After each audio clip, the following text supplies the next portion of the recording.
Worshippers stabbed to death early this morning at a mosque in Malmesbury near Cape Town has been laid to rest. The two are 72-year-old Ismail Bassa and 45-year-old Siyad Hassan. Our reporter Mariska Botha has been following the story. We're coming to you from the mosque in Malmesbury, where of course that tragedy took place in the early hours of this morning. And the weather it's cold and wet and rainy, and it's almost similar to the mood that is here in Malmesbury. But to speak to us a little bit more and explain to us what's going to happen next, we have Maulana Abdul Khalik Ali, the Deputy President of the Muslim Judicial Council, to just explain to us. Maulana, thank you very much for speaking to us. Just take us through the procedure now. What will happen from now on? Thank you for the opportunity, and we are very grateful for sharing the story, the very tragic story of our community to the people in South Africa.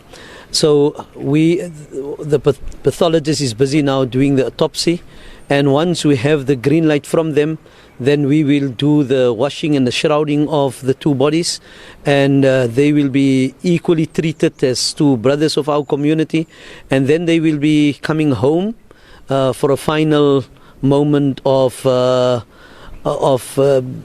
the family will be able to have those private moments with the deceased, and then it will be brought to the mosque here, and the prayers will be performed. Then from there, obviously, to the graveyard. Maulana, please just explain to us, for us who don't know the tradition and how it works, why must the burial take place before sunset? Well, in Islam, the moment that death arrives, then the teaching of Islam is for the best place for that person who has demised is now to be given his final resting place. The sooner the better. So it's not necessary then before sunset. It's sometimes when people die a little later in the day and a burial has to take place during the course of the night, you will also experience that to take place. So the principal point is the sooner rather the better. Is there any new information that you can share with us at this point? What else do we know about the attacks? Well, for now, there are much speculation, and therefore we left the matter in the capable hands of the South African Police Service, and hopefully they will be able to give us further updates in terms of the suspect. In this particular instance, obviously, we know who the perpetrator is, or is rather known to the South African Police Service. But for now, I think the priority is obviously to settle with the funeral preparations. But we are very grateful for the Minister Dan Plato came out here, Minister Anton Berdel was here, the African National Congress Secretary was here from the Western Cape, sharing sympathies, and also to add, we are a peace-loving community in Malmesbury and across South Africa.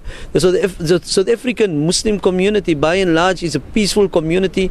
It's a community that stands for the principles of justice and harmony and peaceful coexistence.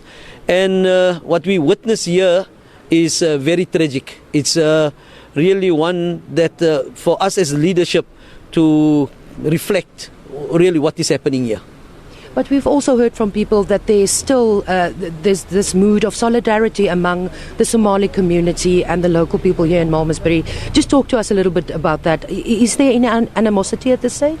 Not at all. In fact, the Somali community, they are part of our community.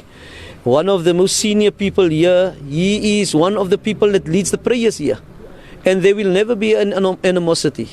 It is an isolated person or isolated matter that has to be dealt with by the natural reaction from people and so forth. But that is also left in the hands of the Almighty Allah.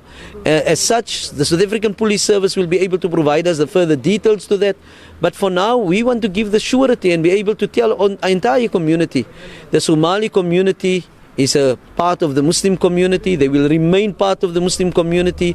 There will not be any further, and our president was very clear this morning when he also spoke to the media to say that that is how the status quo will remain. Of course, we understand that tomorrow is Eid al-Fitr.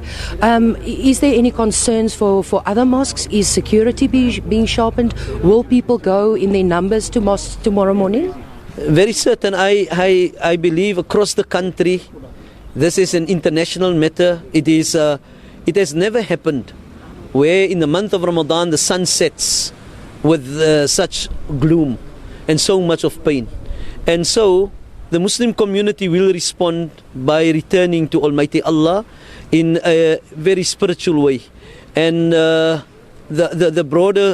leadership of the Muslim Judicial Council will be issuing a guidelines to the imams. But with regard to the security, it speaks about a matter that we perhaps should be able to investigate. How do we deal with it? In speaking with the imam, our officiating imam here, who's like a younger brother to me, it is very troublesome to think that under such circumstances, if they would, obviously we can be able to say ifs and buts, but the reality of the situation is we require tighter security perhaps around places of worship across the country, and not only for the Muslim community. Thank you very much. That was Maulana Abdul Khalik Ali, the Deputy President of the Muslim Judicial Council. We have another member of the community here who's going to speak to us briefly. Good afternoon to you, sir. Just briefly tell us your name and surname and your views and your feelings about this issue. Well, I've been born in Malmesbury. I grew up with Maulana Abdul Khalik Ali.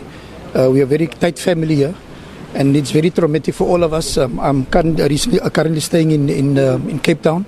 But I mean, since this morning we heard the news, my whole family was traumatized, and it's necessary for us to give us our support. And as Maulana alluded to, we are a very tight, close family. Even the Christians, neighbors and stuff, we all know each other very well.